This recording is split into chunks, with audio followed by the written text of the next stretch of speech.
Shri Venkateswara gold తాకట్టులో ఉన్న మీ బంగారాన్ని విడిపించి కొనబడును.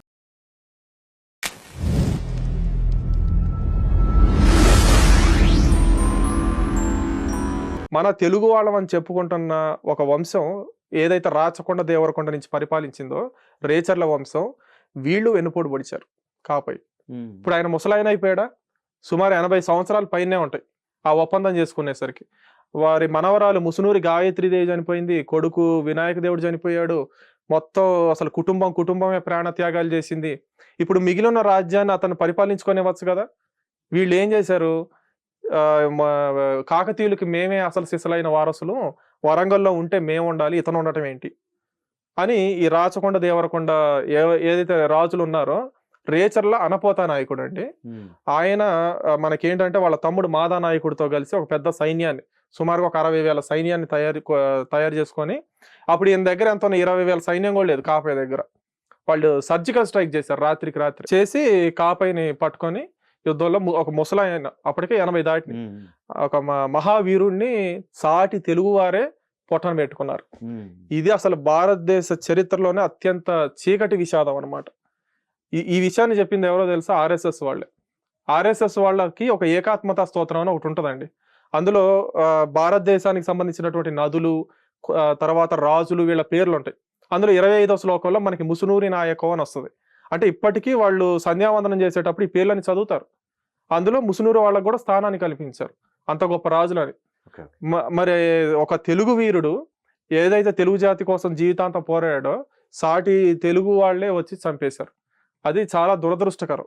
దీన్ని మల్లంపల్లి సోమశేఖర్ శర్మ గారు వారు రాసిన ముసునూరి నాయకులు అనే పుస్తకంలో కూడా ఆయన చాలా బాధతో ఇది చాలా దారుణం, అమానుషం అని చెప్పి ఆయన రాయటం జరిగింది. వాళ్ళ మీద పుస్తకం కూడా రాయమని తర్వాత కాలంలో కొంతమంది వెళ్ళి అడిగితే, రాచకొండ దేవరకొండ అని మనకి రాజ్యాలు ఉంటాయండి. ఇప్పుడు కమిషనరేట్ కూడా ఉంది హైదరాబాద్ కదా రాచకొండ అనేది. సో ఆ రాచకొండ దేవరకొండ మీద పుస్తకం రాయమని తర్వాత కాలంలో కొంతమంది వెళ్ళారు. నేను రాయనని చెప్పారు. ఎందుకంటే తెలుగు జాతి కోసం పోరాడిన కాపైని మీరు చంపారు, అది చాలా అమానుషం. ఆయన గెలుచుకున్నాడు ఆయన కష్టంతో కోట. వారసత్వం అనేది ఎప్పుడు కూడా ఏంటంటే తన యొక్క పరాక్రమం ద్వారా వస్తుంది తప్ప ఏదో చెప్పుకుంటే రాదు. మీరు చేసింది చాలా తప్పు అని చెప్పి మల్లంపల్లి సోమశేఖర్ శర్మ గారు, ఆయన తెలుగు వాళ్ళ చరిత్రకారులందరికీ ఒక దైవం అండి. ఇప్పుడు ఎన్టీఆర్ అంటే ఎట్లా తిరుగులేని నెంబర్ 1 హీరో అని చెప్తారు కదా సినిమా ఇండస్ట్రీకి, అట్లా తెలుగు వాళ్ళ చరిత్రకారులు అందరిలో కూడా శిఖరం, ఎవరెస్ట్ శిఖరం లాంటి వ్యక్తి మల్లంపల్లి గారు.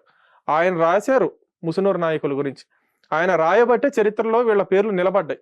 ఇప్పుడు 100 సంవత్సరాల పాటు మనకి గ్రూప్స్ లో, సివిల్స్ లో, వీటిలో ముసునూరు వాళ్ళ పేర్లు అడుగుతున్నారంటే, గవర్నమెంట్ పోటీ పరీక్షలు అడుగుతున్నారంటే కారణం అదే. సో అట్లా నేను ఏంటంటే వారి పుస్తకం చదివి స్ఫూర్తి పొంది ముందుకెళ్తున్నానండి. మరి ఇప్పుడు మీ ప్రపోజల్ కూటమిని కలిసి మాట్లాడారా?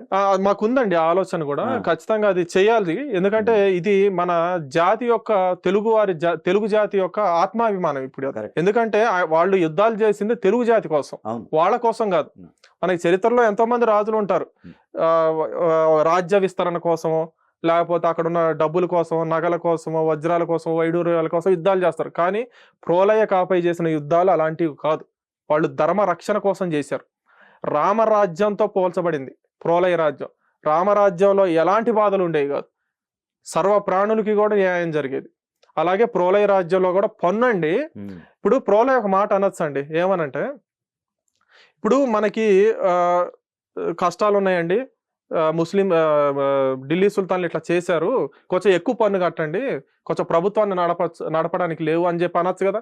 ఆయన అడిగినా ఇచ్చేవాళ్ళు ఉన్నారు, ఎందుకంటే ఆయన దేవుడు కదా. అవును, ప్రభువు చెప్పింది కరెక్టే, మరి ఆయనకి ఆర్థికంగా చాలా ఉంటాయి కదా, ఇబ్బందులు ఉంటాయి కదా అని చెప్పి అనొచ్చు. కానీ ఎప్పుడు ప్రజల మీద ఇబ్బంది పెట్టలేదండి. సామాజిక న్యాయం అప్పట్లోనే చేశారు ఆయన, అన్ని కులాల వాళ్ళని.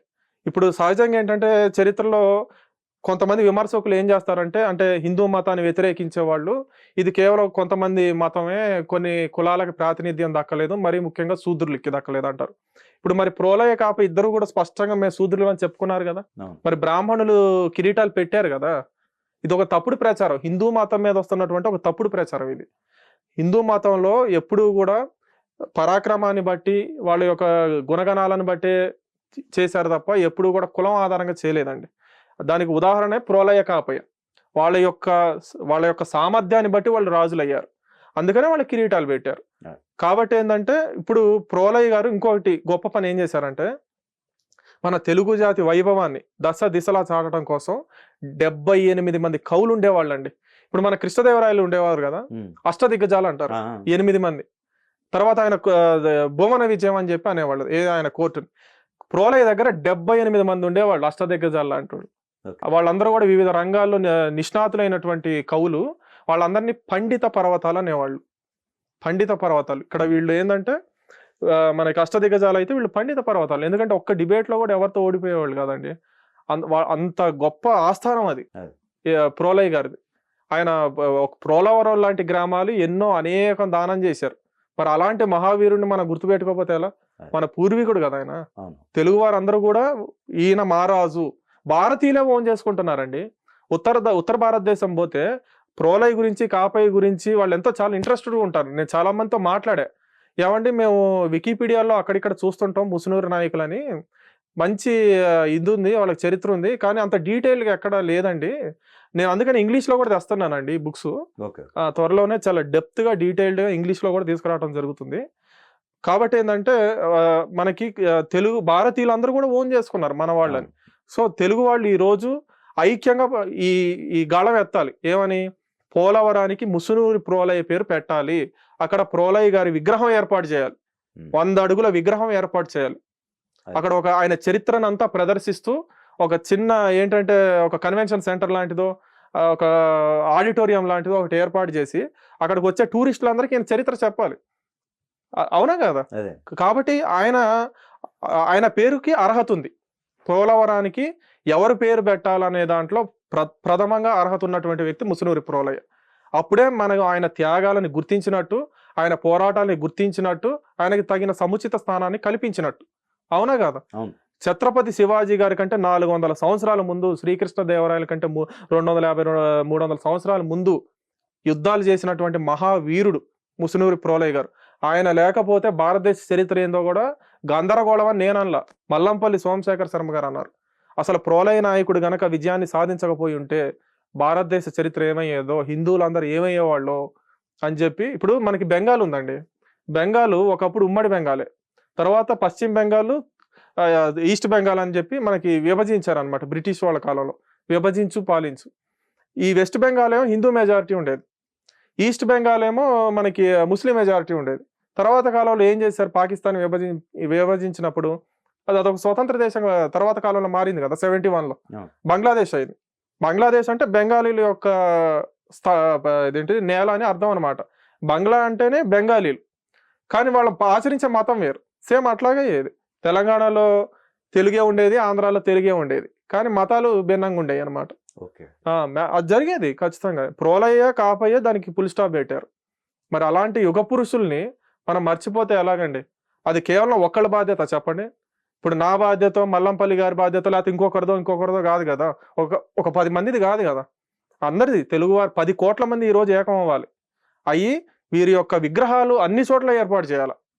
ఇప్పుడు పోలవరం అంటున్నాం అంటే ఓన్లీ పోలవరమే కాదు, వరంగల్లో కూడా కాపై విగ్రహం 100 అడుగులు ఏర్పాటు చేయాలి. ఆయన యొక్క పరాక్రమం తెలియాలి. వీలైతే ఎయిర్పోర్ట్ కడుతున్నారంట వరంగల్లో, దానికి ఈయన పేరు పెట్టాలి. రుద్రందేవి పేరు పెట్టినా మంచిదే, మనకి కాకతీయ రుద్రందేవి గారి పేరు పెట్టినా మనకి మంచిదే, లేదా కాపై గారి పేరు పెట్టినా మంచిదే. అట్లా మనకి వీళ్ళు బ్యాలెన్స్డ్గా అన్ని చేసుకుంటూ వెళ్ళాలండి. కానీ చరిత్రలో వీళ్ళ పేర్లు మేము ఎక్కడా చెప్పాం. అందుకని మేము ఏం చేస్తున్నాం అంటే అండి, ఏప్రిల్ 19 అంటే కాపై నాయకుడు ప్రోలయ్య నాయకుడు ఎప్పుడు పుట్టారో మనకి చరిత్రలో స్పష్టమైన తేదీలు లేవు. కానీ ఆర్ఎస్ఎస్ వాళ్ళు ఒక రోజు అనుకుని ఈ రోజున వీళ్ళని స్మరించుకుందాం అనే ఉద్దేశంతో 2 రోజులు సెలెక్ట్ చేశారండి. అందులో మనకి ఏంటంటే ఏప్రిల్ 19వ తారీఖేమో మనకి కాపై గారిది బర్త్డే చేస్తారు, పుట్టినరోజు చేస్తారు. అలాగే ఆగస్టు 13 ఏమో ప్రోలయ్య గారిది పుట్టినరోజు చేస్తున్నారు. ఈ సంప్రదాయం 1925 నుంచి ఉంది. ఇప్పుడు 100 సంవత్సరాలు మన ఆర్ఎస్ఎస్ పూర్తి చేసుకుంది కదా, 25 నుంచి సంప్రదాయాన్ని కొనసాగిస్తున్నారు ప్రోలయ్య కాపై గురించి. మన ప్రభుత్వాలు కూడా అధికారికంగా వీళ్ళ వారసుల్ని పిలిపించి ఎక్కడెక్కడ ఉన్నారో వాళ్ళ సమక్షంలో ప్రోలయ్యది కాపైది అధికారికంగా చేయాలండి. ప్రభుత్వాల తరపున చేయాలి. ఆయన పుట్టినరోజుని వేడుకలు అంగరంగ వైభవంగా చేయాలి. కాబట్టి ఇప్పుడు ఈ 2వ ఎడిషన్ కూడా వస్తుందండి. ఖచ్చితంగా ఏంటంటే రేవంత్ రెడ్డి గారి దృష్టికి, అటు చంద్రబాబు నాయుడు, పవన్ కళ్యాణ్ గారి దృష్టికి కూడా మేము ఖచ్చితంగా తీసుకెళ్తాం ఈ విషయాలన్నీ. ఇంకా అందరినీ కలుపుకొని వెళ్తాం. ఖచ్చితంగా మనకు కావాల్సింది ఒకటే, అందరినీ ఏకం చేసి ప్రోలై పేరు, కాపై పేరు ప్రజల్లోకి తీసుకెళ్ళాలండి. ఇది నా జీవిత లక్ష్యం అనమాట. నా జీవిత కాలం అంతా నేను వీళ్ళకి అంకితం చేశానండి. ప్రోలైకి, కాపైకి. ఖచ్చితంగా నేను ముందు ముందు కూడా ఇదే పని మీద ఉంటాను. వీరి గురించే పని చేస్తూ ఉంటానండి.